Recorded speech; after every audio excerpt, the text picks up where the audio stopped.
If you die while waiting for a copyright, trademark, or patent application to be granted, what happens to the application and to your intellectual property?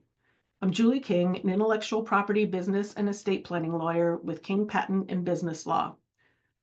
Let's look at what happens if you die while you have an intellectual property application still pending.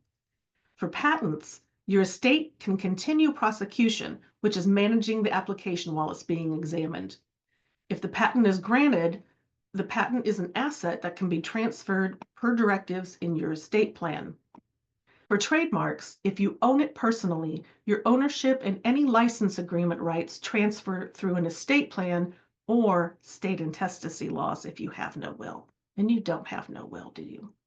If your business owns it and the business can keep operating without you, it just keeps going as usual. Copyrights are a little different. Copyright lasts for 70 years after your death, so somebody's going to own the rights. It's up to you to plan for who that will be. Well, how do you protect your intellectual property in estate planning? If you don't make any plans through a properly executed will or other estate planning documents, state law will decide what happens. And properly executed doesn't mean you've just written it down. You often have to have correct witnesses who are not beneficiaries and a notary. So to prevent state law from deciding what happens with your intellectual property, here are some popular ways to have your intellectual property handled properly when you've passed. First, include your IP in your will or trust.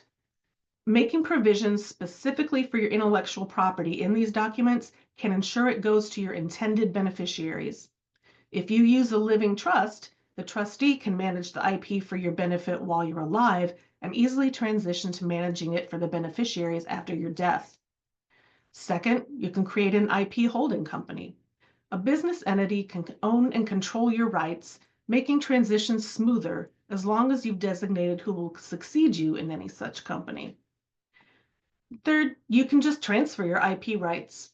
While you're living, you can assign your IP to someone else as a gift or by selling them the rights. Intellectual property law, when combined with good business planning and estate planning, can make sure your IP goes on without you as you'd like. Planning ahead ensures your creativity and business legacy live on. If you found this useful, please like and subscribe to get regular tips on navigating intellectual property and business law issues.